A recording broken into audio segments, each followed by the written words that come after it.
ഇതി അഥവാ വർണ്ണാശ്രമാദി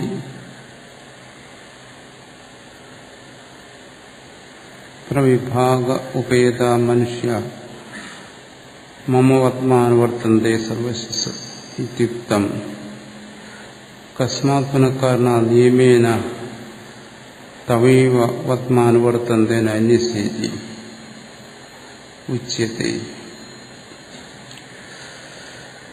മനുഷ്യൈവ ലോകേ വർണ്ണാശ്രമാദി കർമാധികാര. മനുഷ്യ ലോകത്തിലാണ് വർണ്ണം, ആശ്രമം, വർണ്ണരൂപത്തിനും ആശ്രമ രൂപത്തിനുമുള്ള കർമ്മങ്ങളും അല്ലെങ്കിൽ വർണ്ണ ആശ്രമ വ്യവസ്ഥകളിലൂടെ അനുഷ്ഠിക്കേണ്ടി വരുന്ന കർമ്മങ്ങളും, വൈദികമായിട്ടുള്ള കർമ്മങ്ങൾ, സ്മാർത്ഥമായിട്ടുള്ള കർമ്മങ്ങൾ, ഇതിനെല്ലാം വ്യവസ്ഥ ചെയ്തിരിക്കുന്നത് മനുഷ്യരുടെ ഇടയിലാണ്. എന്നുവെച്ചാൽ ദേവന്മാരുടെയും മറ്റും ഇടയിലല്ല എന്നർത്ഥം. അന്വേഷ ലോകേഷു, മറ്റു ലോകങ്ങളിലൊന്നും ഇത്തരം വ്യവസ്ഥകളില്ല. ഇത് നിയമ കിന്നിമിത്ത. എന്താണ് ഇങ്ങനെ വരാൻ കാരണം? അഥവാ വർണ്ണാശ്രമാദി പ്രവിഭാഗോപേത മനുഷ്യ മമ വത്മാനുവർത്തന്തേ സർവശക്തിയുക്തം. മനുഷ്യരുടെ ഇടയിലാണ് വർണ്ണ വ്യവസ്ഥയും ആശ്രമ വ്യവസ്ഥയും ഉള്ളത്. ഇതനുസരിച്ചുള്ള മനുഷ്യർ നേരത്തെ പറഞ്ഞു, ഇവിടെ 4-ാം അധ്യായത്തിലും പറഞ്ഞു, 3-ാം അധ്യായത്തിലും പറഞ്ഞു, മമ വത്മാനുവർത്തന്തേ മനുഷ്യ പാർത്ഥ സർവശ എന്ന് പറഞ്ഞു. കസ്മാത് പുനഃകർണ നിയമേന തവൈവ വത്മാനുവർത്തന്തേ. മനുഷ്യരെല്ലാം എന്തുകൊണ്ട് നിന്റെ മാർഗത്തെ തന്നെ പിന്തുടരുന്നതിന് അന്വേഷ്യ.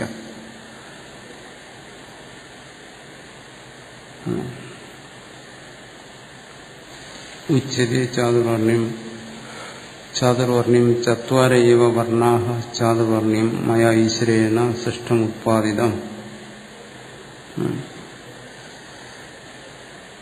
ചാതുർവർണ്ണ്യം,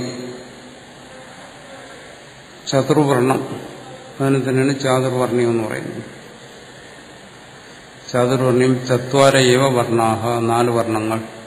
ചത്വാര വർണ്ണ ഏവ ചാതുർവർണ്ണ്യം. അതായത് ചതുർവർണ്ണ എന്ന് പറയുന്ന ശബ്ദത്തിൽ നിന്നാണ് ചാതുർവർണ്ണ്യം എന്ന് പറയുന്ന മറ്റൊരു ശബ്ദം ഉണ്ടായത്.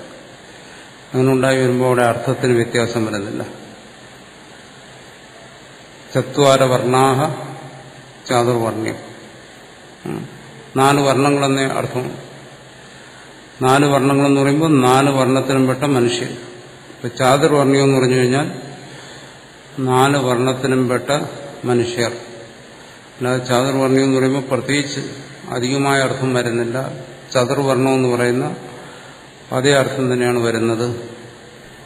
അത് കാണിക്കാനാണ് ചത്വാര ഏവ വർണ്ണാഃ ചാതുർവർണ്ണ്യം. ചതുർവർണ്ണത്തിൽ നിന്ന് അതിന്റെ വ്യാകരണത്തിന്റെ നിയമം അനുസരിച്ച് സ്വാർത്ഥപ്രത്യയം എന്ന് പറയും. അതായത് ഒരു പ്രകൃതിയുടെ അർത്ഥവ്യത്യാസം വരാതെ ഒരു ശബ്ദത്തിന് രൂപവ്യത്യാസം വരും. അതാണ് ഇവിടെ സംഭവിച്ചിരിക്കുന്നത്.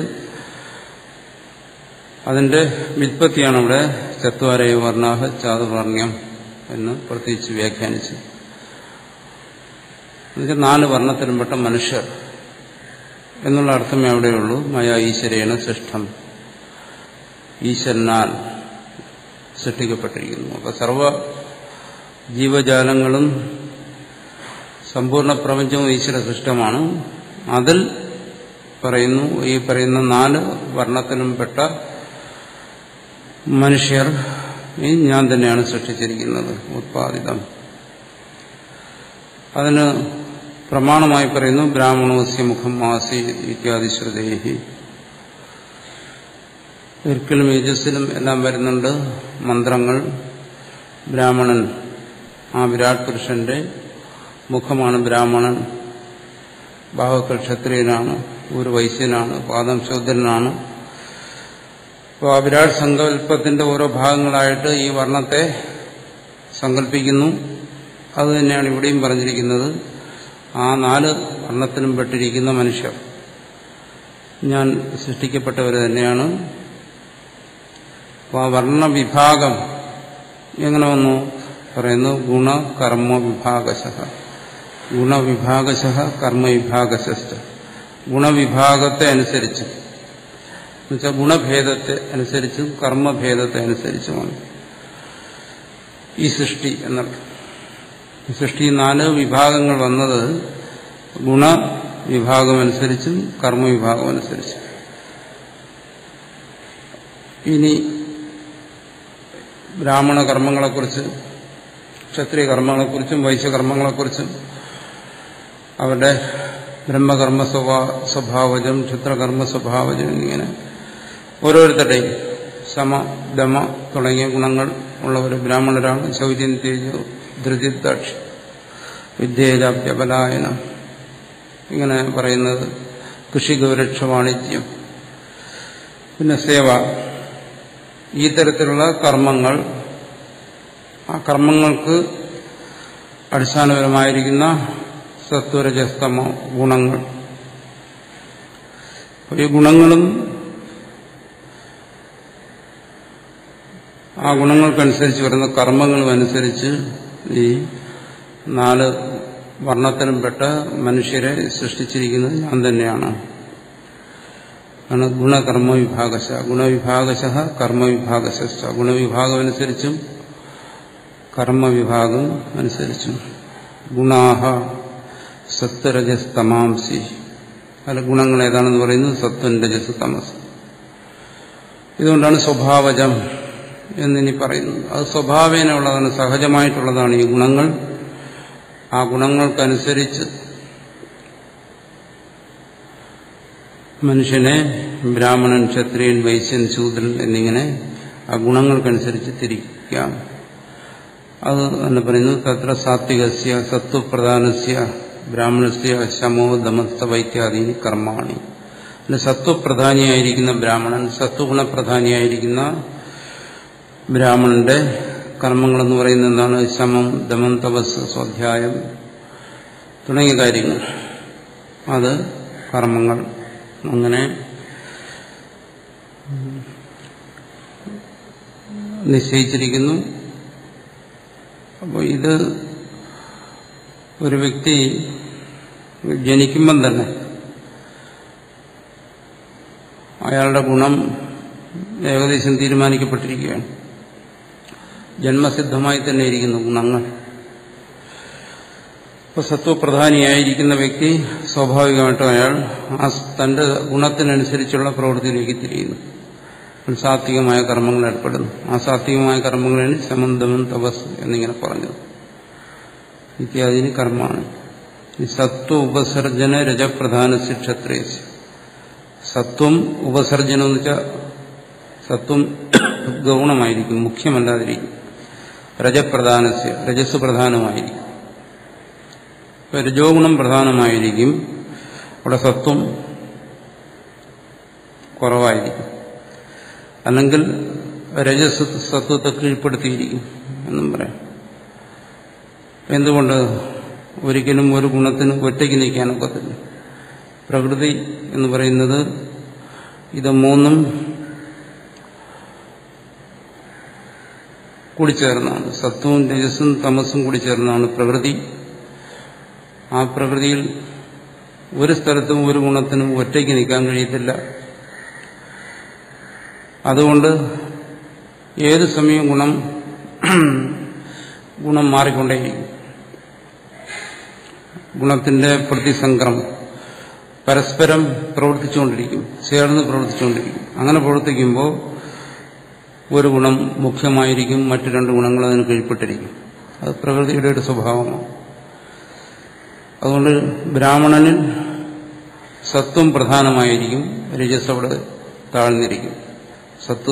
സത്വം രജസിനെ കീഴ്പ്പെടുത്തിയിരിക്കും. മറിച്ച് ക്ഷത്രിയനിൽ സത്വോപസർജന രജപ്രധാന, അവിടെ സത്വം പിന്നെ രജസ് കീഴ്പ്പെടുത്തിയിരിക്കും. ക്ഷത്രിയസ്യ, ആ ക്ഷത്രിയൻ എന്താണ്? ശൗര്യ തേജ പ്രഭൃതിയിനി കർമ്മമാണ്. ശൗര്യം, തേജസ് തുടങ്ങിയ കർമ്മങ്ങളാണ് അവരിൽ കാണുന്നത് ക്ഷത്രിയന്. ഇനി വൈശ്യനാണെങ്കിലോ തമ ഉപസർജന രജപ്രധാനസ്യ വൈശ്യസ്യ കൃഷ്യാദീനി. വൈശ്യന് തമസ് അവിടെ രജസ്സിന് കീഴ്പ്പെട്ടിരിക്കും, സത്വവും കീഴ്പ്പെട്ടിരിക്കും. മുഖ്യമായിരിക്കുന്നത് രജസ്സാണ്. പക്ഷേ രജസ്സിനോട് ചേർന്ന് നിൽക്കുന്ന അവിടെ തമസ്സായിരിക്കും, സത്വമല്ല. ക്ഷത്രിയയിലാണെങ്കിൽ രജസ്സിനോട് ചേർന്ന് സത്വം നിൽക്കുന്നു.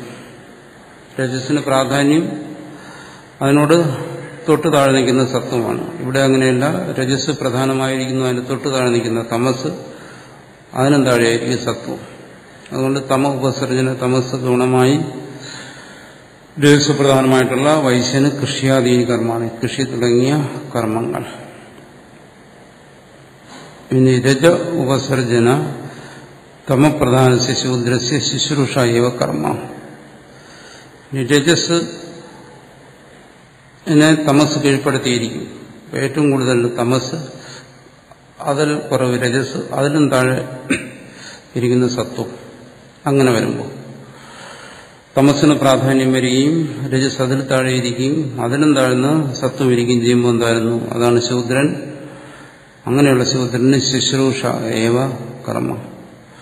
ശുശ്രൂഷ മറ്റ് വർണ്ണങ്ങളുടെ ബ്രാഹ്മണ ക്ഷത്രിയ വൈശ്യ വർണ്ണങ്ങളുടെ ശുശ്രൂഷ ആണ് കർമ്മം.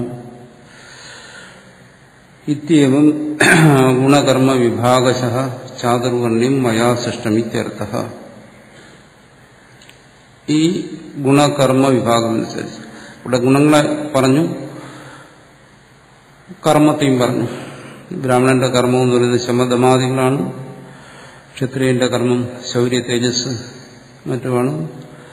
വൈശ്യന്റെ കർമ്മം കൃഷി വാണിജ്യം മറ്റുമാണ്. ശൂദ്രന്റെ കർമ്മ സേവ മാത്രം. അങ്ങനെയുള്ള കർമ്മമനുസരിച്ചും ആ ഗുണങ്ങൾക്കനുസരിച്ചും ചാതുർവർണ്ണ്യം ഈ 4 വർണ്ണങ്ങളെയും 4 വർണ്ണത്തിലും പെട്ട മനുഷ്യർ, ആണ് 4 വർണ്ണമെന്ന് ഉദ്ദേശിക്കുന്നത്. അത് മയാ സൃഷ്ടം, എന്നാൽ സൃഷ്ടിക്കപ്പെട്ടു എന്നാണ്. ഇവിടെ പറയുന്ന ഈ ചാതുർവർണ്ണ്യവും നമ്മൾ സാധാരണ പറഞ്ഞു വരുന്ന നമ്മുടെ നാട്ടിലും നടപ്പിലിരിക്കുന്ന ജാതിയും അത് രണ്ടും രണ്ടാണ്. അത് 2 കാര്യങ്ങളാണ്. ഇവിടെ പറയുന്ന ചാതുർവർണ്ണ്യം എന്ന് പറയുന്നത് ഇവിടെ പ്രധാനമായി പറഞ്ഞു, അത് ഒന്ന് മുഖ്യമായിട്ട് ഗുണം. അപ്പോൾ ഗുണമെന്ന് പറയുന്നത് മനുഷ്യന് ജന്മനാൽ തന്നെ വരുന്ന ഒന്നാണ്. അവന്റെ പ്രകൃതിയാണ്, അവന്റെ അന്ധകരണത്തിന്റെ പ്രകൃതിയാണത്, അവന്റെ സ്വഭാവമാണ്. അത് വ്യക്തിയിൽ ജന്മനാ തന്നെ വരുന്നു. ആ ഗുണത്തിനനുസരിച്ചായിരിക്കും ബാഹ്യമായ പ്രവൃത്തികൾ. ആന്തരികമായിരിക്കുന്ന അന്ധകരണത്തിന്റെ ആ സ്വഭാവ വിശേഷമാണ് ഗുണമെന്ന് പറയുന്നത്. അതിനനുസരിച്ച് ആ വ്യക്തിയിൽ ബാഹ്യമായ പ്രവൃത്തികളും കാണുന്നു. അപ്പോൾ ഇത് ഓരോ വ്യക്തിയിലും ഇരിക്കുന്നതാണ്. അത് തന്നെ ഒരു വ്യക്തിയിൽ ഈ പറയുന്ന ഗുണവും ഈ പറയുന്ന കർമ്മങ്ങളും തന്നെ അവസ്ഥകൾക്കനുസരിച്ച് മാറിക്കൊണ്ടിരിക്കാം, കാലത്തിനനുസരിച്ച് മാറിക്കൊണ്ടിരിക്കാം. അങ്ങനെയെല്ലാം മാറിക്കൊണ്ടിരിക്കുന്നുണ്ടെങ്കിലും ഒരു വ്യക്തിയുടെ പൊതുവായ ഗുണവും പൊതുവായ കർമ്മവും അനുസരിച്ച് ആ വ്യക്തിയെ ഈ പറയുന്ന 4 വർണ്ണത്തിൽ ഏതെങ്കിലും ഒന്നിൽ ഉൾപ്പെടുത്താം. അല്ലാതെ കൃത്യമായിട്ടൊരു വ്യക്തി ഈ ഗുണവും കർമ്മവും അനുസരിച്ച് മാത്രം നോക്കി അയാൾ ബ്രാഹ്മണനാണ്, ബ്രാഹ്മണ വിഭാഗത്തിൽപ്പെടുന്നു, ക്ഷത്രിയ വിഭാഗത്തിൽപ്പെടുന്നു, വൈശ്യ വിഭാഗത്തിൽപ്പെടുന്നു, ശൂദ്ര വിഭാഗത്തിൽപ്പെടുന്നു എന്ന് തീരുമാനിക്കുക പ്രയാസമാണ്. ഇതൊരു കേവലം താത്വികമായ ഒരു വിശകലനത്തിന് മാത്രമേ ഇത് ഉപകരിക്കൂ. അല്ലാതെ ഒരു സാമൂഹിക വ്യവസ്ഥിതിക്ക് ഈ പറയുന്ന വിഭാഗം, വർണ്ണവിഭാഗം ശരിയാകത്തില്ല. ഒരു സാമൂഹ്യ വ്യവസ്ഥിതി എന്നുള്ള നിലയ്ക്ക് ഈ പറയുന്ന രീതിയിൽ നമുക്കൊരാളിന് ബ്രാഹ്മണൻ, ക്ഷത്രിയൻ, വൈശ്യൻ, ശൂദ്രൻ എന്നൊന്നും വേർതിരിക്കാൻ ഒക്കത്തില്ല. കാരണം എന്തുകൊണ്ട്? കാരണം ഗുണങ്ങളിങ്ങനെ പരിണമിച്ചുകൊണ്ടേയിരിക്കും. ഒരു വ്യക്തിയിൽ തന്നെ ചിലപ്പോൾ സത്വത്തിന് പ്രാധാന്യം വരും. പ്രകൃതി സദാ പരിണാമിയാണ്, ക്ഷണപരിണാമിയാണ് പ്രകൃതി. അതുകൊണ്ട് ഒരു വ്യക്തിയിൽ സത്വം അധികരിച്ചു നിൽക്കും, അതേ വ്യക്തിയിൽ തന്നെ ചിലപ്പോൾ തമസ്സും അധികരിച്ചു വരും. രാവിലെ സത്വമാണെങ്കിൽ ഉച്ചയാകുമ്പോൾ തമസാകും, വൈകുന്നേരമാകുമ്പോൾ വീണ്ടും രജസാകും. ഇതൊക്കെ മനുഷ്യരിൽ നമ്മൾ പറയാറുണ്ടല്ലോ. സ്ഥിരമായ സ്വഭാവമല്ല, സ്വഭാവം മാറിക്കൊണ്ടിരിക്കും. അപ്പോൾ ചില സമയം ഒരു വ്യക്തിയിൽ ബ്രാഹ്മണന്റെ ഗുണങ്ങൾ കാണുകയാണെങ്കിൽ കുറച്ച് കഴിയുമ്പോൾ ചിലപ്പോൾ ക്ഷത്രിയന്റെ ഗുണങ്ങൾ കാണും. ഇതൊക്കെയാണ് നമ്മൾ ലോകത്ത് കാണുന്നത്. ചിലപ്പോൾ വൈശ്യന്റെ സ്വഭാവം കാണിക്കും, ചിലപ്പോൾ ബ്രാഹ്മണൻ തന്നെ ശൂദ്രന്റെ സ്വഭാവം കാണിക്കും, ഈ ബ്രാഹ്മണ ഗുണമുള്ളവൻ തന്നെ. അപ്പോൾ ഇത് വെച്ച് നമുക്ക് ഒരാളെ പ്രത്യേകിച്ച് ഇങ്ങനെ ഇയാൾ ബ്രാഹ്മണനാണ്, ഇയാൾ ക്ഷത്രിയനാണ് എന്ന് പറയുക പ്രയാസമാണ്. പിന്നെ ഒരു ആളെ സംബന്ധിച്ച് നമുക്ക് പറയാവുന്ന ഇത്രയാണ്: ഇയാൾ ഈ സമയത്ത് ഇത്ര മണി വരെ ബ്രാഹ്മണനായിരുന്നു, ഇപ്പോൾ ഇയാൾ ശൂദ്രനാണ്, ഇനി ഇത്ര സമയം വരെ ഇയാൾ ഇങ്ങനെ ആയിരിക്കും. കാരണം ഒരു വ്യക്തി ചെയ്യുന്ന പ്രവൃത്തികളും എല്ലാം അവരുടെ ഗുണത്തിന്റെ സ്വാധീനം ഉണ്ടെങ്കിലും അത് പ്രവൃത്തികൾക്കും മറ്റു സാഹചര്യങ്ങളും മറ്റും സ്വാധീനിക്കുന്നുണ്ട്. ചിലപ്പോൾ ഒരാളുടെ ഗുണമനുസരിച്ചുള്ള പ്രവൃത്തി അയാൾക്ക് ചെയ്യാൻ കഴിഞ്ഞില്ലെന്ന് വരും. പ്രവൃത്തി എന്ന് പറയുന്നത് പലപ്പോഴും ഗുണത്തിനനുസരിച്ചല്ല, സാഹചര്യങ്ങൾക്കനുസരിച്ചും പ്രവൃത്തികൾ വരും. അതുകൊണ്ടൊരു ജീവന്റെ ഒരു താത്വികമായ വിശകലനത്തിന് ഈ പറയുന്ന രീതിയിൽ അവന് ബ്രാഹ്മണനാണ്, ക്ഷത്രിയനാണ് എന്ന് പൊതുവേ പറയാം. പക്ഷെ നിഷ്കർഷിച്ചൊരാളെ ബ്രാഹ്മണനാണ്, ക്ഷത്രിയനാണ്, വൈശ്യനാണ് എന്ന് പറയാൻ ബുദ്ധിമുട്ടാണ്. അതുകൊണ്ടാണ് ഇതൊരിക്കലും സമൂഹത്തിന്റെ ഒരു വ്യവസ്ഥിതിയുടെ ഭാഗമായിട്ട് ഒരിക്കലും നിലനിൽക്കാതെ. ഒരു താത്വിക വിശകലനത്തിന് മാത്രമേ ഇത് ഉപകരിക്കത്തുള്ളൂ. ഒരു സമൂഹ വ്യവസ്ഥിതി എന്നുള്ള നിലയ്ക്ക് ഈ ഗീത ഉപദേശിക്കുന്ന കാലഘട്ടത്തിനും പഴയ കാലത്തിനും എല്ലാം നിലനിന്നിരുന്ന എന്താണ്? അത് ഓരോ ഗോത്രങ്ങൾ അല്ലെങ്കിൽ ഓരോ കുലങ്ങൾ. ഒരു കുലത്തിൽ ജനിച്ചവർ ബ്രാഹ്മണൻ, മറ്റൊരു കുലത്തിൽ ജനിച്ചവൻ ക്ഷത്രിയൻ, വേറൊരു കുലത്തിൽ ജനിച്ചവൻ വൈശ്യൻ, മറ്റൊരു കുലത്തിൽ ജനിക്കുന്നവൻ ശൂദ്രൻ. അതാണ് ഇവിടെ നിലനിന്നിരുന്ന വർണ്ണ വ്യവസ്ഥ. അതിലും എങ്ങനെ ഒരു കുലത്തിൽ ജനിക്കുന്ന എല്ലാവരും ഈ പറയുന്ന കർമ്മങ്ങളനുസരിച്ച് ജീവിക്കുന്നവരായിരിക്കത്തില്ല. അല്ലെങ്കിലും പൊതുവെ ആ കുലത്തിനൊരു പേര് കൊടുക്കും. ഇത് ബ്രാഹ്മണ കുലമാണ്, ഇത് ക്ഷത്രിയ കുലമാണ്, വൈശ്യകുലമാണ് എന്ന് പേര് കൊടുത്തിട്ട് ആ കുലത്തിൽപ്പെട്ടവരെ ആ പേരിട്ട് വിളിച്ചിരുന്നു. ഇതാണ് നമ്മുടെ ഈ ശാസ്ത്രങ്ങളൊക്കെ രൂപപ്പെട്ടു വരുന്ന കാലഘട്ടത്തും പിൽക്കാലത്തും നമ്മുടെ ഈ സ്ഥലത്ത് ഭാരതത്തിൽ നിലനിന്നിരുന്ന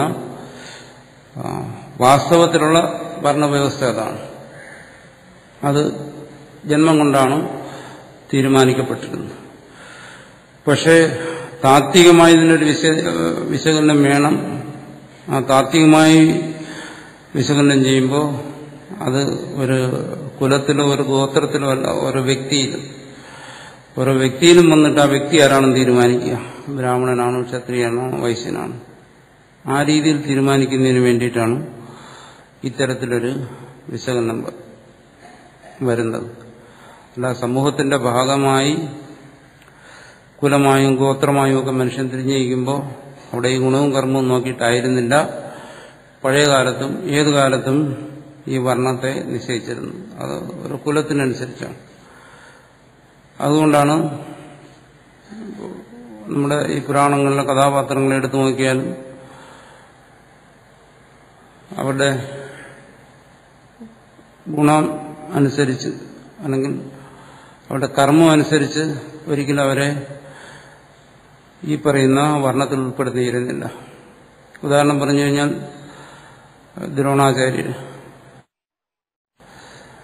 ദ്രോണാചാര്യരുടെ ജോലി യുദ്ധമായിരുന്നു, ക്ഷത്രിയ കർമ്മമാണ്. പക്ഷേ ദ്രോണരെ കുറിച്ച് പറയുമ്പോഴെല്ലാം ബ്രാഹ്മണനായിട്ടാണ് പറയുന്നത്. അപ്പോൾ കർമ്മം അനുസരിച്ചല്ല, അല്ലെങ്കിൽ ഗുണമനുസരിച്ചല്ല ചെയ്തിരുന്നു. വിതുരൻ ജ്ഞാനിയായിരുന്നു, ശമതമാദികളെല്ലാം ഉള്ള ആളായിരുന്നു. പക്ഷെ വിതുരനെ കുറിച്ച് പറയുന്നിടത്തെല്ലാം ശൂദ്രനായിട്ടാണ് പറയുന്നത്. അപ്പോൾ അത് ജന്മമനുസരിച്ച് കുലമനുസരിച്ച് അങ്ങനെയായിരുന്നു പഴയ കാലത്ത് ഈ വർണ്ണവ്യവസ്ഥ നിലനിരുന്നത്. അതുകൊണ്ട് തന്നെ മഹാഭാരതത്തിൽ പല ഭാഗങ്ങളിലും ഈ വർണ്ണത്തെക്കുറിച്ച് ചർച്ച വരുന്നിടത്ത് പല ഭാഗങ്ങളിലും അതെങ്ങനെ തീരുമാനിക്കണം, ജന്മം കൊണ്ട് തീരുമാനിക്കുമോ അതോ ഗുണകർമ്മങ്ങളനുസരിച്ച് വർണ്ണത്തെ തീരുമാനിക്കണം എന്നുള്ള ചർച്ച വരുമ്പോൾ ഇത് രണ്ടും വരും. ചില ഭാഗങ്ങളിൽ പറയും ഇത് ജന്മം കൊണ്ട് തന്നെ തീരുമാനിക്കണം, ഗുണകർമ്മങ്ങളനുസരിച്ച് തീരുമാനിക്കാൻ പറ്റത്തില്ല എന്ന് പറയും. എന്തുകൊണ്ട്? കാരണം ഗുണകർമ്മങ്ങളനുസരിച്ച് ഒരു സമൂഹത്തെ നമുക്ക് തിരിക്കാൻ പറ്റത്തില്ല. ഒരു സമൂഹത്തിന് അത് പ്രായോഗികമല്ല. അതുകൊണ്ട് സ്വാഭാവികമായിട്ടും ഇന്ന കുലത്തിൽ ജനിച്ചവരെല്ലാം ബ്രാഹ്മണൻ, ഇന്ന കുലത്തിൽ ജനിച്ചവൻ ക്ഷത്രിയൻ, അങ്ങനെയാണെന്ന് തീരുമാനിച്ചിരുന്നു. പിന്നെ ഓരോ വ്യക്തികളെ വേർതിരിച്ചെടുത്തിട്ട് ആ വ്യക്തിയിൽ എന്ത് ഗുണമാണോ ഏറിയിരിക്കുന്നത് അതനുസരിച്ച് ഏത് കുലത്തിൽ ജനിച്ചവനായാലും അവനെ ബ്രാഹ്മണൻ, ക്ഷത്രിയൻ, വൈശ്യൻ, ശൂദ്രൻ എന്നിങ്ങനെ ഗുണമനുസരിച്ച് തീരുമാനിക്കാം. അങ്ങനെ വരുന്ന ഭാഗങ്ങളും മഹാഭാരതത്തിൽ വരുന്നുണ്ട്. അതുകൊണ്ട് ഇത് രണ്ടും തമ്മിലുള്ള ഒരു സംഘർഷം പഴയകാലം മുതലേ ഉണ്ട്. അതായത് ജന്മം കൊണ്ട് വർണ്ണത്തെ നിശ്ചയിക്കണമോ അതോ അവന്റെ കർമ്മം കൊണ്ടും ഗുണം കൊണ്ടും നിശ്ചയിക്കണമോ? ഇത് പഴയകാലം മുതലേ ഉള്ള ഒരു വിവാദമാണ്, ഒരു വാഗ്വാദമാണ്. അതിൽ രണ്ടു തരത്തിലാണ്. സമൂഹ വ്യവസ്ഥയുടെ ഭാഗമായിട്ട് എപ്പോഴെല്ലാം ഈ വർണ്ണങ്ങൾ നിശ്ചയിക്കേണ്ടി വരുന്നുണ്ടോ അപ്പോഴെല്ലാം ജന്മം കൊണ്ട് തന്നെയാണ് പഴയ കാലങ്ങളിലെല്ലാം ഈ ബ്രാഹ്മണത്വാദികളെ നിർവചിച്ചിരുന്നത്. അപ്പോൾ ആ ജന്മം കൊണ്ടെന്ന് പറയുമ്പോൾ അപ്പോൾ ബ്രാഹ്മണ കുലത്തിൽ ജനിച്ചവനും ഈ പറയുന്ന ശമതമാദികളിൽ ഇല്ലെങ്കിലും ശരി അവനെ ബ്രാഹ്മണൻ എന്ന് തന്നെ വിളിക്കും. ഇന്ന് നമ്മൾ ചെയ്യുന്ന പോലെ, നമ്മളെ സർട്ടിഫിക്കറ്റിലും മറ്റും എഴുതുന്നത് പോലെ, വോട്ടേഴ്സ് ലിസ്റ്റിൽ എഴുതുന്നത് പോലെയാണ് പണ്ട് എഴുതിയിരുന്നത്. അത് എന്താണ്, അതൊരു ജാതിപ്പേരായിട്ട് ഗുണകർമ്മങ്ങൾക്കനുസരിച്ചല്ല. ഇത് തന്നെയായിരുന്നു ഒരു വ്യവസ്ഥിതി എന്ന നിലയ്ക്ക് ഭാരതത്തിൽ ഏത് കാലത്തും നിലനിന്നിരുന്നത്. പക്ഷെ അത് കഴിഞ്ഞിട്ട് ഒരു വ്യക്തിയുടെ സമൂഹത്തിൽ നിന്നൊരു വ്യക്തിയെ അടർത്തിയെടുത്ത് ആ വ്യക്തിയെക്കുറിച്ച് ചിന്തിക്കുകയാണ്.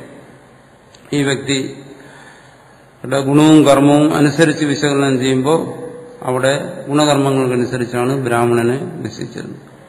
അതുകൊണ്ടാണ് മഹാഭാരതത്തിൽ പല സ്ഥലങ്ങളിലും വരുമ്പോൾ പറയും അവൻ ശൂദ്രകുലത്തിൽ ജനിച്ചവനാണെങ്കിലും അവൻ ബ്രാഹ്മണനാണ് എന്ന് പറയും. എന്നുവെച്ചാൽ ആദ്യം അവന്റെ കുലത്തെ അംഗീകരിക്കുന്നു. അവൻ ജനിച്ചിരിക്കുന്ന ശൂദ്രകുലത്തിലാണ്, പക്ഷെ അവൻ ബ്രാഹ്മണനാണ്. എന്തുകൊണ്ട്? അവനിൽ ബ്രാഹ്മണന്റേതായ ഗുണവും കർമ്മവും കാണുന്നുണ്ട്. അതുകൊണ്ട് അവനെ ബ്രാഹ്മണൻ എന്ന് വിളിക്കാം. എന്നാലും ആദ്യം പറയും എന്താണ്, അവൻ ശൂദ്രനാണ്, പക്ഷെ അവനെ തൽക്കാലം അവനൊരു പ്രമോഷൻ കൊടുക്കാം, ബ്രാഹ്മണനായിട്ടെന്ന് പറയും. അതാണ് ഈ വിശ്വാമിത്രനും വസിഷ്ഠനും തമ്മിലുള്ള മത്സരം നമ്മൾ പുരാണത്തിൽ കാണും. വിശ്വാമിത്രൻ ബ്രാഹ്മണനാവാൻ വേണ്ടി ഒരുപാട് പരിശ്രമിച്ചു. അങ്ങനെ പരിശ്രമിച്ച് അവസാനം വിശ്വാമിത്രനെ വസിഷ്ഠൻ ബ്രാഹ്മണൻ എന്ന് വിളിച്ചു എന്ന് പറയുന്ന ഒരു കഥ വരുന്നുണ്ട്. അവിടെ എന്താണ്, ആദ്യം വിശ്വാമിത്രനെ ക്ഷത്രിയനായി അംഗീകരിച്ചുകൊണ്ട് ആ ഗുണവും കർമ്മവും വന്നതുകൊണ്ട് വിശ്വാമിത്രനെ ഒടുവിൽ ബ്രാഹ്മണനാക്കി. ഈ രീതിയിലാണ് പ്രധാനമായും ആ സമൂഹ വ്യവസ്ഥയുടെ ഭാഗമായി അങ്ങനെ കണക്കാക്കുമ്പോൾ അവിടെ ജന്മം അനുസരിച്ചാണ് തീരുമാനിച്ചിരുന്നത്, അല്ല ഗുണകർമ്മങ്ങളനുസരിച്ചല്ല. വ്യക്തികളെ മാറ്റി നിർത്തി ചിന്തിക്കുമ്പോൾ ഗുണകർമ്മങ്ങൾക്കനുസരിച്ച് ഏത് കുലത്തിൽ അല്ലെങ്കിൽ ഏത് ഗോത്രത്തിൽ ജനിച്ചവനെ ആയാലും ബ്രാഹ്മണൻ, ക്ഷത്രിയൻ, വൈശ്യൻ എന്നിങ്ങനെ പറഞ്ഞിരുന്നു. ഇതായിരുന്നു വാസ്തവത്തിലിവിടെ നിലനിന്നിരുന്നത്. അപ്പോൾ അതിൽ പിന്നീട് ദോഷങ്ങളുണ്ടായത്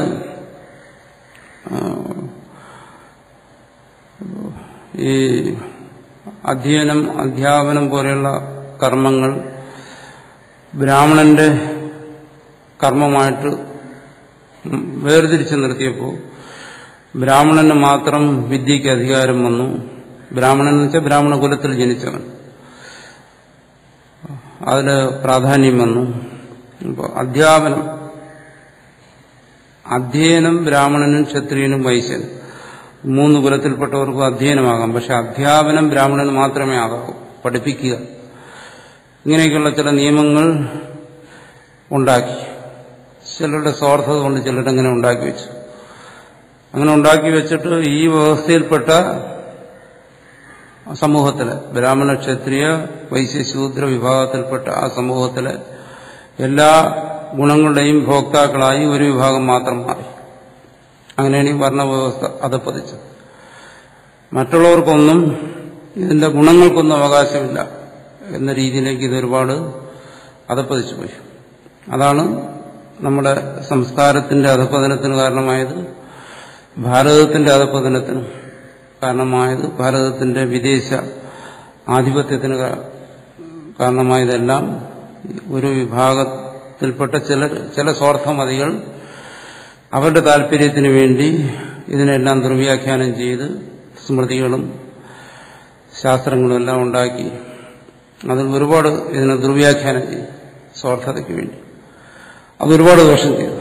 ഈ സംസ്കാരത്തെ നശിപ്പിക്കുക മാത്രമല്ല ചെയ്തത്, ഈ ഭാരതത്തിലെ ജനതയെ പല തട്ടുകളായി തിരിച്ചു നിർത്തി പല വിഭാഗങ്ങളായി ഒരു കാലഘട്ടത്തിലും ഭാവിയിലും ഒരിക്കലും ഒരു രൂപത്തിൽ മനുഷ്യരെന്നുള്ള രീതിയിൽ ചിന്തിക്കാൻ വയ്യാത്ത രീതിയിൽ ഇതിനെ വിഭജിച്ചു കളഞ്ഞു. അത് ചിലരുടെ സ്വാർത്ഥതയാണ്. ഇതിനകത്ത് ഒരുപാട് കൃത്രിമത്വങ്ങൾ കലർത്തിയാണ്.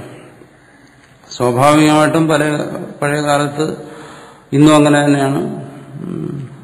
അവരുടെ കർമ്മങ്ങളനുസരിച്ച് മനുഷ്യർ ഓരോ വിഭാഗങ്ങളായി, അത് ഒരു മനുഷ്യവംശത്തിന്റെ വളർച്ചയിൽ ഓരോ ദേശങ്ങൾക്കും കാലത്തിനും അനുസരിച്ച് സ്വാഭാവികമായി സംഭവിക്കുന്ന പരിണാമങ്ങളാണിതെല്ലാം. മനുഷ്യൻ ഗോത്രങ്ങളായി കുലങ്ങളായി എല്ലാം വേർതിരിക്കുന്നത് അത് ആ മനുഷ്യവംശത്തിന്റെ പുരോഗതിയുടെ ഒരു ഭാഗമാണ്. അത് സ്വാഭാവികമായ ഒരു പ്രക്രിയയാണ്. പക്ഷെ അതിൽ സ്വാർത്ഥതയുള്ള മനുഷ്യർ പ്രത്യേകമായ നിയമങ്ങൾ എഴുതിയുണ്ടാക്കി അവരുടെ സ്വാർത്ഥതയ്ക്ക് വേണ്ടി. അങ്ങനെ വന്നപ്പോൾ ബ്രാഹ്മണന് സർവശ്രേഷ്ഠത വന്നു, ക്ഷത്രിയന് അതിൽ കുറച്ച്, വൈശ്യന് അതിൽ കുറഞ്ഞു, ശൂദ്രന് അതിൽ കുറഞ്ഞു. ഇതിനോടൊന്നും അടുക്കാൻ വയ്യാത്ത വർണ്ണബാഹ്യന്മാരെന്ന് പറഞ്ഞു നൂറുകണക്കിന് വിഭാഗങ്ങൾ വേറെയുണ്ടായി. അത് ഈ വർണ്ണത്തിലൊന്നും പെടുന്നവരല്ല. അതാണ് ഭൂരിപക്ഷം. വർണ്ണത്തിൽ പെടുന്നത് ന്യൂനപക്ഷവും വർണ്ണത്തിന് പുറത്തുള്ള ഒരു ഭൂരിപക്ഷമായി ഭാരതത്തിൽ. അപ്പോൾ അതെല്ലാം ചില സ്വാർത്ഥര് മനഃപൂർവ്വം ചെയ്തു വെച്ചാണ്. അപ്പൊ സഹജമായി സ്വാഭാവികമായി വന്ന മനുഷ്യന്റെ ഈ വളർച്ചയുടെ ഭാഗമായി വന്ന ഈ ഗോത്രവിഭാഗങ്ങളുടെ ഇടയിൽ ഇങ്ങനെയുള്ള കൃത്രിമമായ പല സമ്പ്രദായങ്ങളും എഴുതിയുണ്ടാക്കി മനുഷ്യന്റെ ഇടയിൽ ഉച്ചനീചത്വങ്ങളും മറ്റും ഉണ്ടാക്കി ഭാരതത്തെ നശിപ്പിച്ചു. അങ്ങനെ ചെയ്ത് ഒരു വിഭാഗം സ്വാർത്ഥത ആണ്. അപ്പൊ അതിനെക്കുറിച്ച് അതിന്റെ ഒരു ഭാഗമായിട്ട് ഈ വർണ്ണവ്യവസ്ഥയെ ചർച്ച ചെയ്യുന്നുണ്ട്. അങ്ങനെ ചർച്ച ചെയ്യുമ്പോൾ ഒരു വിഭാഗക്കാർ വാദിക്കും ഇതെല്ലാം ജന്മം കൊണ്ട് മാത്രം സിദ്ധമാകുന്ന ഒന്നാണ് എന്ന് പറയും. അങ്ങനെ പറയുന്നത് ആ പറയുന്ന സ്വാർത്ഥതയെ സമർത്ഥിക്കാൻ വേണ്ടിയിട്ടാണ്. അപ്പോൾ അതിനെ നിഷേധിക്കുന്നവർ പറയും അല്ല, ഇത് കർമ്മം കൊണ്ടാണ് എന്ന് പറയും. അതിനെ നിഷേധിക്കുന്നതിന് വേണ്ടി പറയും. അപ്പോൾ അത്തരത്തിലുള്ള ഒരു വിവാദം പഴയകാലം പോലെയുണ്ട്. അതുകൊണ്ട് ബ്രാഹ്മണത്വവാദികൾ ജന്മം കൊണ്ടാണ് എന്ന് പറയുമ്പോൾ അതിൽ വരുന്നൊരു പ്രധാനമായ ദോഷം, ജന്മം കൊണ്ട് തന്നെ ഒരാൾ, അതായത് ബ്രാഹ്മണ കുലത്തിൽ ജനിക്കുന്നതുകൊണ്ട് തന്നെ ഒരു വൻ ബ്രാഹ്മണനാകുകയാണെങ്കിൽ ആ കുലത്തിൽ ജനിക്കുന്ന എല്ലാവരിലും ഈ ശമധമാദി ഗുണങ്ങളും കാണേണ്ടതാണ്. അപ്പം അങ്ങനെ കാണുന്നില്ല. കാരണം ഇവിടെ പറഞ്ഞിരിക്കുന്നത് എന്താണ്? ഗുണകർമ്മ വിഭാഗശ എന്നാണ്. ബ്രാഹ്മണ വർണ്ണത്തെ നിർണ്ണയിക്കുന്ന ഗുണകർമ്മ വിഭാഗം അനുസരിച്ചാണ്. അത് ജന്മം കൊണ്ട് തന്നെ ആണെങ്കിൽ ആ കുലത്തിൽ ജനിക്കുന്ന എല്ലാവരിലും ഈ പറയുന്ന ശമധമാദികളാണ്. അപ്പോൾ അത് ഒരു കാലഘട്ടത്തിലും ഉണ്ടായിട്ടില്ല. ഇന്നത്തെ കാലഘട്ടത്തിൽ അത് ലേശം പോലും കാണുന്നില്ല. ഇന്ന് ശമധമാദികൾ ഏത് കുലത്തിൽ ജനിക്കുന്ന ഏത് വ്യക്തിയിലും കാണാം. അപ്പോൾ ഒരു കാരണവശാലും താത്വികമായിട്ട് ബ്രാഹ്മണാദികളെ ജന്മം കൊണ്ട് നിർണ്ണയിക്കാൻ സാധ്യമേ അല്ല. കുലങ്ങളുണ്ട്, അത് ശരിയാണ്. പക്ഷേ അത് വെറും ഗോത്രങ്ങളും കുലങ്ങളും മാത്രമാണ്. ഇവിടെ പറയുന്ന താത്വികമായ ഒരു വിശകലനത്തിൽ ഇവിടെ തന്നെ പറയുന്നത് എന്താണ്?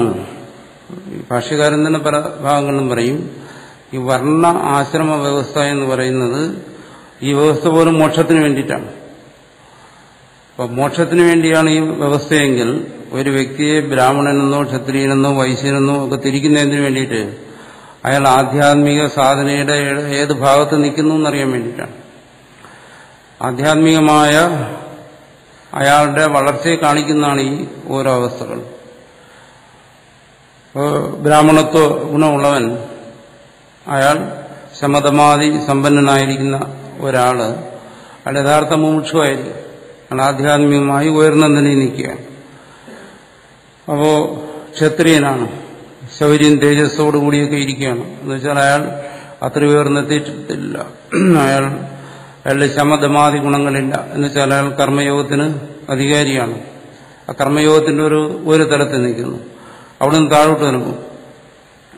വൈശ്യനായാലും ശൂദ്രനായാലും കർമ്മയോഗത്തിന്റെ പല തലങ്ങളിൽ നിൽക്കുന്നവരാണ്. ശമം ദമം എന്ന് പറയുമ്പോൾ അത് പരിപൂർണമായ ത്യാഗത്തിന്റെ തലത്തിൽ നിൽക്കുന്നതാണ്. അപ്പോൾ വർണ്ണ വ്യവസ്ഥ അതുപോലെ തന്നെയാണ് ആശ്രമ വ്യവസ്ഥയും. ആശ്രമ വ്യവസ്ഥയും ശരിക്കും പുരുഷാർത്ഥ സാധകമായിട്ടാണ് അതിനെയും പറയുന്നത്. വർണ്ണവ്യവസ്ഥയെക്കുറിച്ച് പറയുന്നത് പുരുഷാർത്ഥത്തെ സാധിക്കാൻ വേണ്ടിയിട്ടെന്നാണ്. അപ്പോൾ പരമപുരുഷാർത്ഥമായ മോക്ഷത്തെ സാധിക്കുന്നതിന് വേണ്ടിയിട്ടാണ് ഈ വർണ്ണവ്യവസ്ഥയും ആശ്രമവ്യവസ്ഥയും കുറിച്ചിവിടെ ചർച്ച ചെയ്യുന്നത്. അപ്പോൾ ആ പരമപുരുഷാർത്ഥമായ മോക്ഷത്തിന് അടുത്ത് നിൽക്കുന്നവനാണ് ബ്രാഹ്മണൻ. അതിൽ നിന്ന് ക്ഷത്രിയൻ, വൈശ്യൻ, ശൂദ്രൻ എന്നിങ്ങനെ ക്രമത്തിൽ വരുമ്പോൾ ആ പുരുഷാർത്ഥത്തിൽ നിന്ന് അത് ധർമ്മ അർത്ഥകാമങ്ങളിലേക്ക് മാറി വരുന്നു,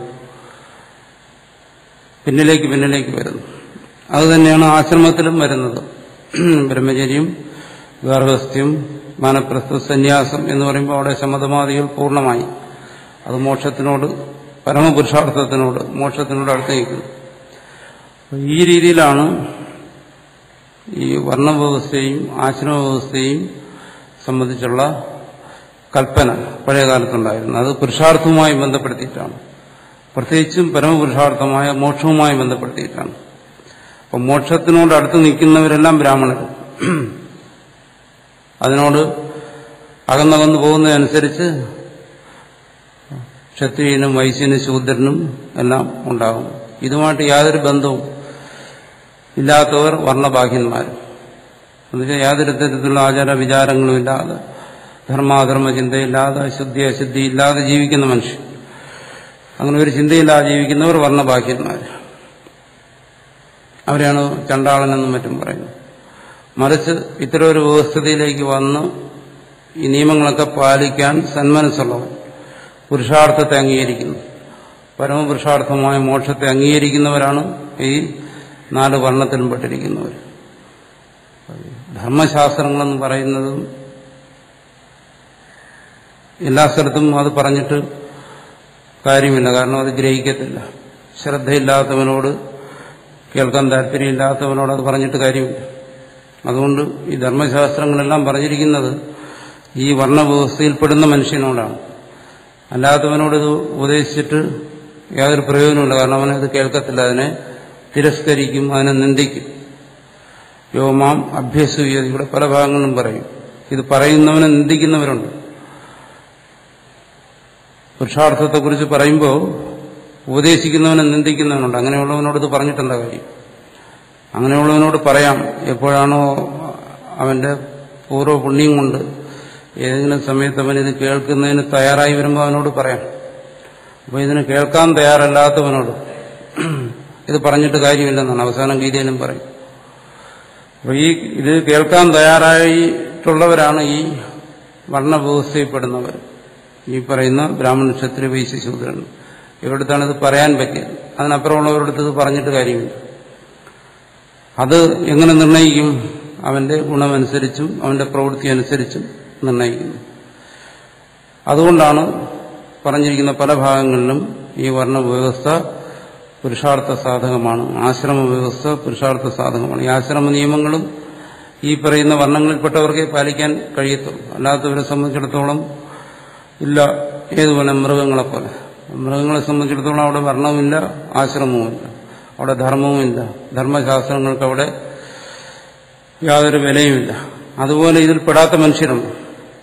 അവരുടെ ഇടയിൽ ഈ പ്രാകൃതരായ, അസംസ്കൃതരായ ജനങ്ങൾ, അവർ വർണ്ണബാഹ്യന്മാർ. മറ്റുള്ളവർ ഇതെല്ലാം ഉൾക്കൊള്ളാൻ തയ്യാറുള്ളവർ, പുരുഷാർത്ഥത്തെ അംഗീകരിക്കാൻ തയ്യാറുള്ളവർ, വർണ്ണത്തിൽപ്പെട്ടവർ എന്നിങ്ങനെയുള്ള ഈ നിർവചനം, ഈ കൽപ്പനയെല്ലാം ഒരു സമൂഹത്തിലെ ഗോത്രങ്ങളെ ഉദ്ദേശിച്ചിട്ടല്ല, മറിച്ച് ഏത് സമൂഹത്തിലെയും വ്യക്തികളെ ഉദ്ദേശിച്ചിട്ടാണ്. വ്യക്തികളിലെ ഇത് നിലനിൽക്കത്തുള്ളൂ. അതിൽ തന്നെ വളരെ സൂക്ഷ്മമായി പരിശോധിക്കുമ്പോൾ എന്ത് വരുന്നു? നേരത്തെ പറഞ്ഞതുപോലെ ഒരു ബ്രാഹ്മണൻ എന്ന് പറഞ്ഞ് നമ്മളൊരാളെ മാറ്റി നിർത്തി കഴിഞ്ഞാൽ അയാളിൽ തന്നെ ചിലപ്പോൾ അയാൾ ശൂദ്രനാകുന്നത് കാണാം. എന്നുവെച്ചാൽ സ്വഭാവം കാണിക്കും, ചിലപ്പോൾ വൈശ്യ സ്വഭാവം കാണിക്കും, ചിലപ്പോൾ ക്ഷത്രിയ സ്വഭാവം കാണിക്കും. അങ്ങനെ കാണിക്കുമ്പോൾ അവിടെയും നമുക്ക് നിർണ്ണയിക്കാൻ പ്രയാസം വരും, ഇയാൾ ബ്രാഹ്മണനാണോ. പിന്നെ ഏറിയ സമയം കൂടിയ ഗുണം ഏതാണോ പ്രകടമാകുന്നത് അതനുസരിച്ച് ഒരാളിനെ നമുക്ക് ബ്രാഹ്മണനാണെന്ന് പറയാം. എന്തിനങ്ങനെ തരംതിരിക്കേണ്ടി വരുന്നു? തരംതിരിക്കേണ്ടി വരുന്നു അയാളുടെ ആധ്യാത്മികമായ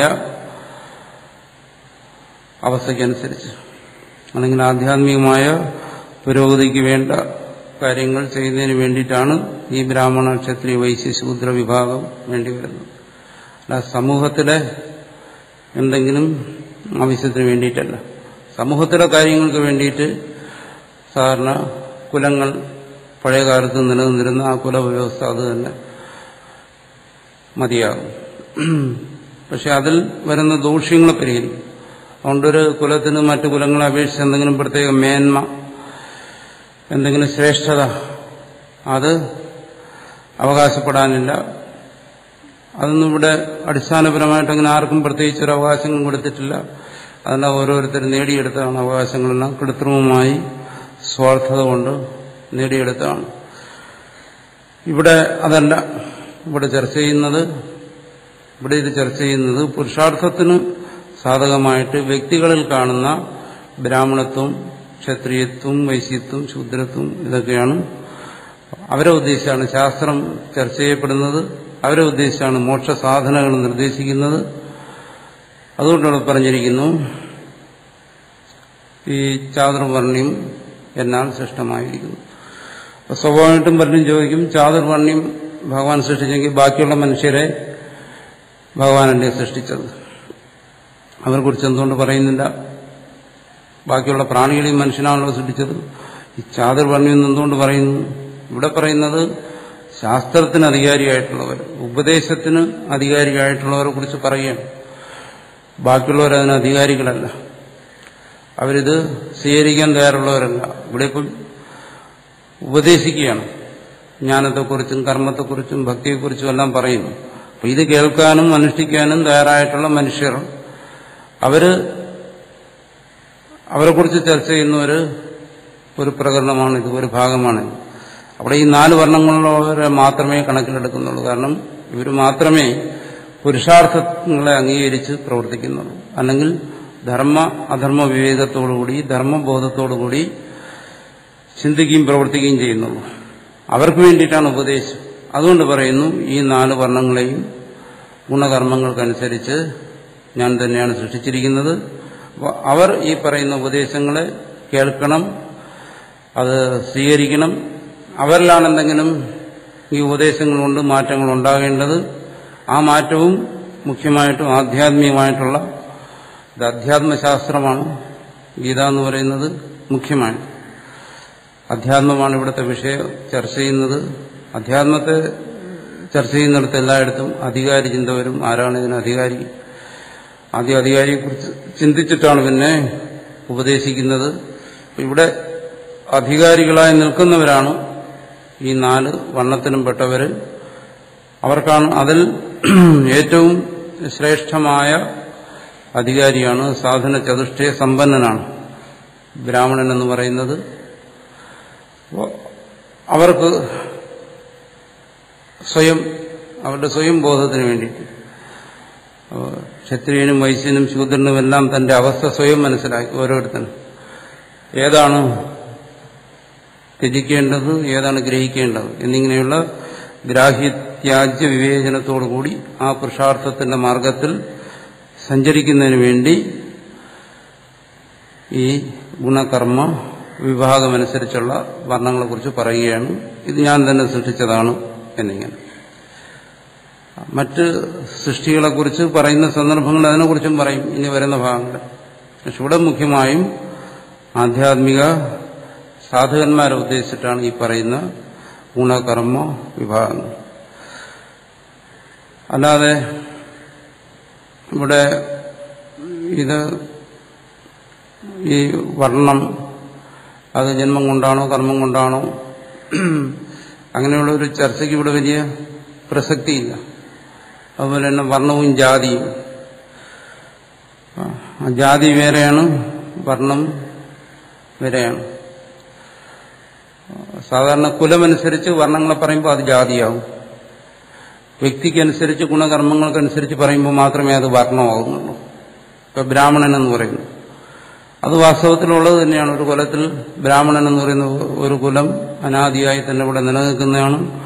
അതിൽ ജനിക്കുന്ന മനുഷ്യരെല്ലാം ബ്രാഹ്മണൻ എന്ന് പറയുന്നു. പക്ഷെ അങ്ങനെ പറയുമ്പോൾ അത് ബ്രാഹ്മണൻ എന്ന് പറയുന്ന ഒരു ജാതിയാണ്. ഇവിടെ പറയുന്ന വർണ്ണമല്ല, ചാതുർവർണ്ണ്യം അല്ല ഇവിടെ പറയുന്നത്. അതൊരു ജാതിയെക്കുറിച്ച് പറയുന്നു. അപ്പോൾ ഇവിടെ പറയുന്നത് അതെങ്ങനെയാണ് വ്യാവഹാരികമായി ലോകത്ത് നിലനിൽക്കുന്നതാണ്. ഓരോ ഗോത്രങ്ങളായിട്ട് മനുഷ്യർ ആദ്യകാലം പോലെ ഇങ്ങനെ വേർപിരിഞ്ഞ് നിന്നിരുന്നു. അത് വേറെയാണ് വിഷയം. ആ വിഷയത്തെക്കുറിച്ചല്ല ഇവിടെ ഇപ്പോൾ ചർച്ച ചെയ്യുന്നത്. ഇപ്പോൾ ഇവിടെ ചർച്ച ചെയ്യുന്നത് ആ വ്യക്തികളാണ്. അതാണ് നമ്മൾ അത് ഈ പറയുന്ന ഏത് കുലത്തിലും കാണാം. ഈ ബ്രാഹ്മണന്റേതായ ഗുണങ്ങളനുസരിച്ചുള്ള വ്യക്തികൾ ഈ പറയുന്ന ബ്രാഹ്മണജാതിയിലും ക്ഷത്രിയജാതിയിലും വൈശ്യജാതിയിലും എല്ലാം കാണും. ഇതിന് ചേരാത്തവരും ഇതിന് ചേരുന്നവരും കാണും. ക്ഷത്രിയ കുലത്തിൽ ജനിക്കുന്ന എല്ലാവരും ശൗര്യ തേജസ്സുകളോടുകൂടി ഉള്ളവരല്ല. ഒരു കാലത്തും അങ്ങനെ സംഭവിച്ചിട്ടില്ല, ഒരു കാലത്ത് സംഭവിക്കത്തുമില്ല. പിന്നെ അവിടെയും കാണും എന്താണ് ശമദമാദികളോടുകൂടിയ ബ്രാഹ്മണന്മാരവിടെ കാണും. അത് വൈശ്യകുലത്തിലും കാണും, ശൂദ്രകുലത്തിലും കാണും. അപ്പോൾ ജാതി അനുസരിച്ച് നോക്കുകയാണെങ്കിൽ ഏത് ജാതിയിലും ഈ പറയുന്ന എല്ലാവരും കാണും. അതുകൊണ്ടാണല്ലോ ഇപ്പോൾ പഴയകാലത്തും അങ്ങനെ തന്നെയായിരുന്നു. അതിനാണ് ദ്രോണരുടെയും വിദരുടെയും മറ്റും നമ്മൾ ഉദാഹരണം പറയുന്നത്. ഇന്നും അങ്ങനെ തന്നെയാണ്. ഇന്നിപ്പോൾ ക്ഷത്രിയന്റേതായ ധർമ്മം യുദ്ധേജാപ്യ അപലായനം, യുദ്ധത്തിൽ പിന്തിരിയാതെ യുദ്ധം ചെയ്യുക, രാജ്യരക്ഷയ്ക്ക് വേണ്ടി ധർമ്മരക്ഷയ്ക്ക് വേണ്ടി ശത്രുവിനോട് പോരാടുക. അത് പ്രത്യേകിച്ച് ഏതെങ്കിലും ഒരു ജാതിയിലുള്ളവരല്ല അത് ചെയ്യുന്നത്. ഏത് ജാതിയിൽപ്പെട്ടവരും ഏത് കുലത്തിൽപ്പെട്ടവരും അത് ചെയ്യുന്നുണ്ട്. അപ്പോൾ അതുകൊണ്ട് തന്നെ നമുക്ക് മനസ്സിലാക്കാം എന്താണ് ഒരിക്കലും ഇവിടെ പറയുന്ന ഈ വർണ്ണം നമ്മൾ നിലവിലിരിക്കുന്ന ജാതി വ്യവസ്ഥയല്ല. ആ ജാതിയുമായിട്ട് അതിന് യാതൊരു ബന്ധമില്ല എന്ന് മനസ്സിലാക്കാം. പിന്നെ ഇതിനെ തന്നെ ഇതിപ്പോ ഇങ്ങനെ വ്യാഖ്യാനിക്കുന്നു, ഇതിനെ തന്നെ തിരിച്ച് വ്യാഖ്യാനിച്ചിട്ട് ഇത് തന്നെയാണ് ജാതി, ഇത് തന്നെയാണ് പുരാതനമായി നിലനിന്നിരുന്ന ജാതി വ്യവസ്ഥ എന്ന് വ്യാഖ്യാനിക്കുന്നവരുമുണ്ട്. അത് അങ്ങനെ ചില താല്പര്യം. അതുകൊണ്ട് ഇവിടെ പറയുന്നത് ജന്മനാ തന്നെ ഓരോരുത്തരും ഉൾപ്പെടുന്ന കുലങ്ങളെക്കുറിച്ചാണ്, ജാതികളെക്കുറിച്ചാണ്, അല്ലാതെ ഗുണകർമ്മങ്ങൾക്കനുസരിച്ചുള്ള ഇതല്ല എന്നിതിന്റെ തന്നെ വ്യാഖ്യാനങ്ങളിൽ വലിയ പണ്ഡിതന്മാർ സമർത്ഥിച്ചിട്ടുണ്ട്. അങ്ങനെ സമർത്ഥിക്കുന്നത് നേരത്തെ പറഞ്ഞ ആ സ്വാർത്ഥതയുടെ ഭാഗമായിട്ടാണ്. കാരണം അങ്ങനെ സമർത്ഥിച്ചു കഴിഞ്ഞാൽ ചില ഗുണഭോക്താക്കളായി തീരാം സമൂഹത്തിൽ എന്നുദ്ദേശിച്ച് ചില സ്വാർത്ഥർ അങ്ങനെ വ്യാഖ്യാനിക്കുന്നുണ്ട്. പക്ഷെ നമ്മൾ ഉപനിഷത്തുകളിലും മറ്റു ഭാഗങ്ങളിലും ഭാഷ്യത്തിൽ പോലും പല ഭാഗങ്ങളിലും വരുന്ന കാഴ്ചപ്പാടനുസരിച്ച് നോക്കുകയാണെങ്കിൽ, കാരണം ഭാഷ്യകാരൻ വർണ്ണത്തെക്കുറിച്ചോ ആശ്രമത്തെക്കുറിച്ചോ പറയുന്നിടത്തുള്ള ഒരു കാര്യം പറയും, ഇതെല്ലാം ഈ വർണ്ണവും വ്യവസ്ഥയും പരമപുരുഷാർത്ഥമായ മോക്ഷത്തിന് സാധകമാണ്, മോക്ഷത്തിന് വേണ്ടി ഉണ്ടാക്കിയിരിക്കുന്നതാണ്.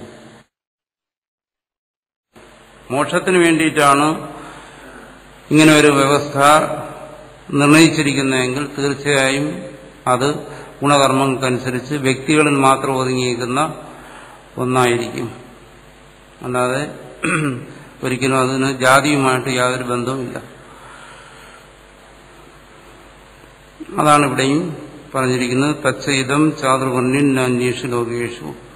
ഈ ചാതുർവർണ്ണ്യം 4 ഗുണങ്ങളിലും പെട്ട മനുഷ്യര് അന്വേഷ ലോകേഷു മനുഷ്യലോകത്തിൽ മാത്രമേ ഉള്ളൂ, മറ്റു ലോകങ്ങളിൽ കാണുന്നില്ല.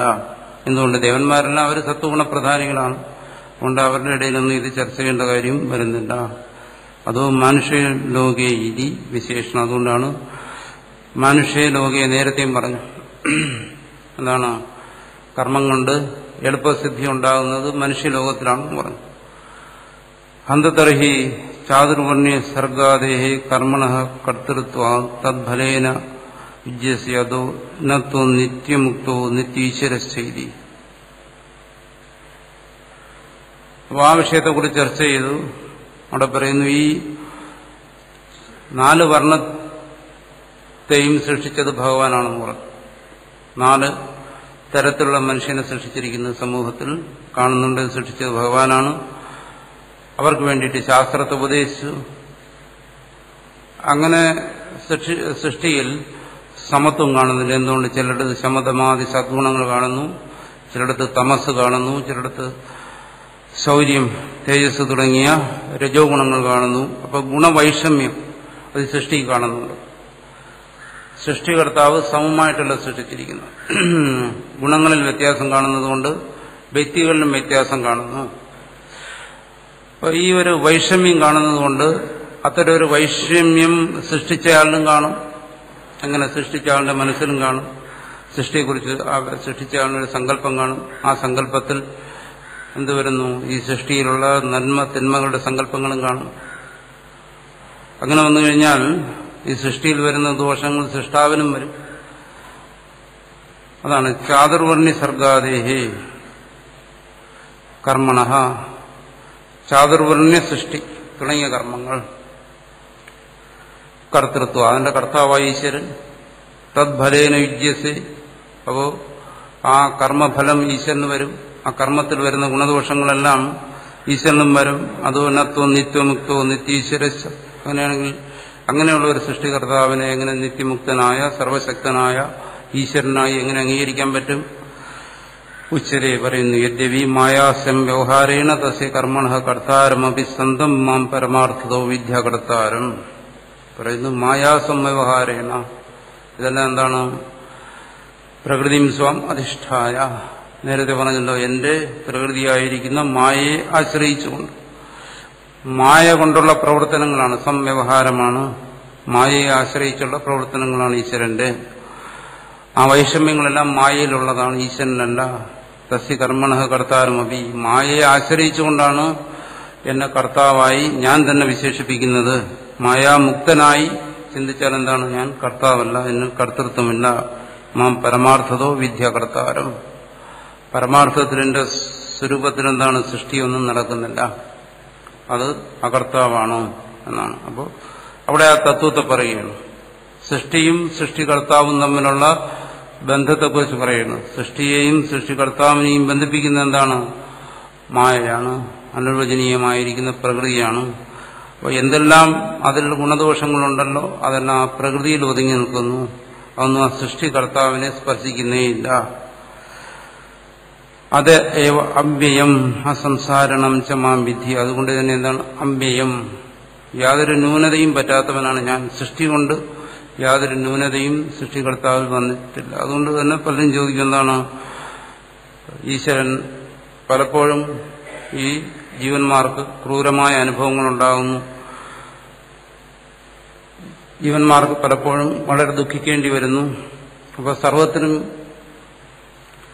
കാരണക്കാരൻ, കർത്താവ്, സൃഷ്ടികർത്താവ് ഈശ്വരനാണെങ്കിൽ ഈശ്വരനെ ഒരു ക്രൂരൻ എന്ന് പറയേണ്ടി വരുമല്ലോ. കാരണം ജീവന്മാർ ഇത്രയും ദുഃഖങ്ങൾ അനുഭവിക്കുന്നതിന് കാരണക്കാരനായിരിക്കുന്ന ആ ഈശ്വരൻ എന്താണ്? സാധാരണ മനുഷ്യൻ കാണുന്നത് പോലെ ഒരു ക്രൂരബുദ്ധി ഈശ്വരനും വരാമല്ലോ. അങ്ങനെയാണെങ്കിൽ ഈശ്വരൻ അത്തരത്തിലുള്ള ഒന്നിൽ എങ്ങനെ ഈശ്വരൻ എന്നുള്ള ഒരു പവിത്രമായ സങ്കല്പം എങ്ങനെ നിലനിൽക്കും? ഇങ്ങനെയെല്ലാം ചോദ്യങ്ങൾ ചോദിക്കും. അതിന് സമാധാനമായിട്ടാണ് ഇവിടെ പറയുന്നത്. ഈശ്വരൻ എന്താണ്? സദാ നിത്യശുദ്ധമുക്തനായി തന്നെ ഇരിക്കുന്നു. മായാശക്തിയാണ് ഈ സൃഷ്ടിക്ക് ഉപാദാന കാരണമായിരിക്കുന്നത്. ആ മായാശക്തിയിൽ നിന്നാണ് ഈ സൃഷ്ടികൾ ഉണ്ടാകുന്നത്. അതുകൊണ്ട് ഇതിന്റെ ഗുണദോഷങ്ങളെല്ലാം ആ ശക്തിയിലാണ്, അല്ലാതെ ഈശ്വരനല്ല. അതുകൊണ്ട് താൻ സൃഷ്ടികർത്താവായി ഇരിക്കുന്ന ആ അവസ്ഥയിൽ തന്നെ സ്വയം അകർത്താവായും ഇരിക്കുന്നു. എപ്പോഴാണ് ഈശ്വരനെ സൃഷ്ടിയുടെ കർത്താവായി സങ്കല്പിക്കുന്നത്, അതേസമയം തന്നെ ഈശ്വരനെ അകർത്താവായും സങ്കല്പിക്കണം. ഈശ്വരന്റെ ശുദ്ധസ്വരൂപത്തിൽ സൃഷ്ടി സംഭവിക്കുന്നില്ല. അതുകൊണ്ട് തന്നെ ഈ സൃഷ്ടിയുടെ ഗുണദോഷങ്ങളൊന്നും ഈശ്വരനെ സ്പർശിക്കുന്നേ ഇല്ല എന്നാണ്. അതുകൊണ്ട് ഈ സൃഷ്ടിയിലുള്ള വൈഷമ്യം, അതായത് ഏറ്റക്കുറച്ച്, ഇതിന് ഒരിക്കലും ഈശ്വരൻ ഉത്തരവാദിയല്ല. അതിന് ഉത്തരവാദിയായിരിക്കുന്ന എന്താണ്? ഈ മായയാണ്. എന്തുകൊണ്ട് മായ അതിന് ഉത്തരവാദിയായി? കാരണം മായ എന്ന് പറയുന്നത് സത്വരജസ് തമസ് എന്ന് പറയുന്ന 3 ഗുണങ്ങളോട് കൂടിയതാണ്. ആ ഗുണത്തിൽ ഏറ്റക്കുറച്ചിലുണ്ട്. സാത്വികം, രാജസം, താമസം എന്നിങ്ങനെ ഗുണത്തിൽ ഏറ്റക്കുറച്ചിലുകൾ ഉള്ളതുകൊണ്ട് ആ ഏറ്റക്കുറച്ചിലുകളിൽ ആ ഗുണകാര്യങ്ങളായിരിക്കുന്ന എല്ലാ സൃഷ്ടികളും കാണും. അതുകൊണ്ട് നമ്മുടെ എല്ലാ ശാസ്ത്രങ്ങളിലും ഈ ചാതുർവർണ്ണയത്തെക്കുറിച്ച് ചർച്ച ചെയ്യും. ഇവിടെ പറഞ്ഞു ഈ ചാതുർവർണ്ണ്യം മനുഷ്യലോകത്തിലേ ഉള്ളൂ എന്ന് പറഞ്ഞു. പക്ഷെ ഇവിടെ പറയുന്ന ചാതുർവർണ്ണ്യം എന്ന് പറയുന്നത് പറഞ്ഞല്ലോ പരമപുരുഷാർത്ഥത്തിന് മോക്ഷത്തിന് ഉപകരിക്കുന്ന തരത്തിൽ ചർച്ച ചെയ്യപ്പെടുന്നതായ അല്ലെങ്കിൽ താത്വികമായി വിശകലനം ചെയ്യപ്പെടുന്നതായ ഈ ഗുണകർമ്മങ്ങളുടെ അടിസ്ഥാനത്തിലുള്ള ചാതുർവർണ്ണ്യം ആണ് മനുഷ്യലോകത്തിൽ. പക്ഷെ ഈ ചാതുർവർണ്ണത്തെക്കുറിച്ച് മറ്റ് ശാസ്ത്രങ്ങൾ ചർച്ച ചെയ്യുമ്പോൾ അത് എല്ലായിടത്തും ഉണ്ട്. എങ്ങനെ? ഇപ്പം ഇവിടെ പറയും വൃക്ഷങ്ങളെക്കുറിച്ച് ചർച്ച ചെയ്യുമ്പോൾ, പക്ഷി മൃഗാദികളെക്കുറിച്ച് ചർച്ച ചെയ്യുമ്പോൾ ഓരോന്നിനും മൃഗങ്ങളിലുമുണ്ട് സാത്വികം, രാജസം, താമസം എന്നിങ്ങനെ അതിനെ വേർതിരിക്കുന്നു. ഓരോ ശാസ്ത്രങ്ങളിലും നമ്മൾ പഴയകാലത്ത് പൂർവികന്മാരുണ്ടായിട്ടുള്ള ഏതേതെല്ലാം ശാസ്ത്രങ്ങളുണ്ടോ അതിലെല്ലാം, ഉദാഹരണം പറഞ്ഞു കഴിഞ്ഞാൽ ഇപ്പൊ വിഷവൈദ്യം, സർപ്പങ്ങളെക്കുറിച്ച് ചർച്ച ചെയ്യുന്നിടത്ത് പറയും ബ്രാഹ്മണ സർപ്പമുണ്ട്, ശൂദ്ര സർപ്പമുണ്ട്, സർപ്പങ്ങളിലുണ്ട്. അതുപോലെ വൃക്ഷങ്ങളെക്കുറിച്ച് ചർച്ച ചെയ്യുന്നിടത്ത് അവിടെ പറയും വൃക്ഷായുർവേദം. അവിടെ പറയും എന്താണ്? ബ്രാഹ്മണ വൃക്ഷങ്ങളുണ്ട്, താമസികമായ ശൂദ്രവൃക്ഷങ്ങളുണ്ട്, അങ്ങനെ പറയും. എന്തിനും മണ്ണിനെ കുറിച്ച് ചർച്ച ചെയ്യുമ്പോൾ സാത്വികമായ മണ്ണുണ്ട്, അതായത് ബ്രാഹ്മണ സ്വഭാവത്തിന് മണ്ണുണ്ട്. ശില്പിയുടെ ശാസ്ത്രത്തിൽ പാറയെക്കുറിച്ച് ചർച്ച ചെയ്യും. ശില്പികൾ നമ്മുടെ ബ്രാഹ്മണ സ്വഭാവമുള്ള പാറകളുണ്ട്, ശൂദ്ര സ്വഭാവമുള്ള പാറയുണ്ട്. അങ്ങനെ ഏതെല്ലാം വിഷയങ്ങളെക്കുറിച്ച് ചർച്ച ചെയ്യുന്നുണ്ടോ ഈ പ്രപഞ്ചത്തിലുള്ള ഏത് ഘടകത്തെക്കുറിച്ച് ചർച്ച ചെയ്താലും അവിടെയെല്ലാം ബ്രാഹ്മണ, ക്ഷത്രിയ, വൈശ്യ, ശൂദ്ര എന്നിങ്ങനെയുള്ള ഭേദമുണ്ട്. പക്ഷെ അതൊന്നും ഇവിടെ പറയുന്നില്ല. എന്തുകൊണ്ട്? കാരണം ഇത് പറഞ്ഞല്ലോ, ഇത് അധ്യാത്മശാസ്ത്രത്തിന്റെ പ്രകടനമായതുകൊണ്ട് മോക്ഷത്തിന് ഉപകരിക്കുന്നതായ ചാതുർവർണ്ണ്യത്തെക്കുറിച്ചാണ് ഇവിടെ ചർച്ച ചെയ്യുന്നത്. മറ്റുള്ളതൊന്നും അവയൊന്നും മോക്ഷാധികാരികളല്ല. അതുകൊണ്ട് തന്നെ അവിടെ അത്തരത്തിലുള്ള ഒരു ചർച്ച ഇവിടെ പറയുന്നില്ല. ഇവിടെ പറയുന്നു മനുഷ്യലോകത്തിൽ ധർമ്മ നീതിശാസ്ത്രങ്ങൾക്കെല്ലാം അധ്യാത്മശാസ്ത്രത്തിനെല്ലാം അധികാരിയായിരിക്കുന്ന മനുഷ്യരെ കുറിച്ച് ചിന്തിക്കുമ്പോൾ ആ മനുഷ്യരിൽ ഈ 4 വർണ്ണങ്ങളിലും മനുഷ്യനെ പെടുത്താം, വ്യക്തികളെ പെടുത്താം. ആ വ്യക്തിയെക്കുറിച്ച് കൂടെ ചർച്ച ചെയ്യുകയാണ്. എന്തുകൊണ്ട്? ഇവിടെ പറയും ആരാണ് കർമ്മയോഗത്തിന് അധികാരി, ആരാണ് ജ്ഞാനനിഷ്ഠയ്ക്ക് അധികാരി. അതുകൊണ്ട് ഇവിടെ പറയും ആ താത്വികമായ വിശകലനത്തിൽ പറയും കുലവിഭജനം അനുസരിച്ചല്ല പറയും ബ്രാഹ്മണനാണ് സന്യാസത്തിന് അധികാരി എന്ന് പറയും. വൈശ്യനും ക്ഷത്രിയനും ശൂദ്രനൊന്നും സന്യാസത്തിന് അധികാരിയല്ല എന്ന് പറയും. എന്തുകൊണ്ട്? ഈ പറയുന്ന ശമധമാദി ഗുണങ്ങളുള്ളവനാണ് ബ്രാഹ്മണൻ. ബ്രാഹ്മണ കുലത്തിൽ ജനിച്ചവനെന്നുള്ള അർത്ഥത്തിലല്ല അവനെ സന്യാസത്തിന് അധികാരിയുള്ളൂ. ശമധമാദികളില്ലാത്തവന് സന്യാസം സാധ്യമല്ല. അതിന് പിന്നിലേക്ക് വരുമ്പോൾ ഭൂരിപക്ഷവും നിൽക്കുന്ന എവിടെയാണ്? രജസും തമസും കലർന്ന ഒരു തലത്തിലാണ്. അവരെ 3ആയിട്ട് തിരിച്ചു: ക്ഷത്രിയൻ, വൈശ്യൻ, ശൂദ്രൻ. അവർ കർമാധികാരികളാണ്. ആ കർമാധികാരികളിൽ സാത്വികം ഏറി നിൽക്കുന്നതനുസരിച്ച്, ഏറി വരുന്നതിനനുസരിച്ച് അവർ കർമ്മയോഗത്തിന് അധികാരിയായി വരുന്നു. അതുകൊണ്ട് പറയും എന്താണ്? കർമ്മയോഗത്തിന് ക്ഷത്രിയനാണ് അധികാരി എന്ന് പറയും. എന്തുകൊണ്ട്? ആ ക്ഷത്രിയനിൽ രജസ്സുണ്ടെങ്കിലും അവിടെ സത്വം കൂടിയുണ്ട്. അപ്പോൾ രജസ്സിനോട് ചേർന്ന് സത്വം നിൽക്കുകയാണ്. അപ്പോൾ അവൻ എന്ത് ചെയ്യുന്നു? അവന് കർമ്മയോഗത്തിന് അധികാരിയാണ്. കാരണം രജസ്സുമുണ്ട്, സത്വമുണ്ട് എന്നർത്ഥം. അതേസമയം ശൂദ്രനാണെങ്കിലും അവൻ കേവല കർമ്മത്തിനെ അധികാരിയാവുന്നുള്ളൂ. എന്തുകൊണ്ട്? അവനെ സംബന്ധിച്ചിടത്തോളം അവന് സാത്വികമായ ബോധം വരുന്നില്ല. അവന് കേവലമായി കർമ്മം ചെയ്യാം. അപ്പോൾ അത് അവന് കേവല കർമാധികാരിയായി. അതിൽ നിന്ന് തന്നെ അവൻ പുരോഗമിക്കുന്നതനുസരിച്ച്, അവന് രജസ് വർദ്ധിക്കുന്നതനുസരിച്ച് അവൻ വിശിഷ്ടമായ കർമ്മത്തിന് അധികാരി വരുന്നു, വൈശ്യഭാവത്തിലേക്ക് വരുന്നു.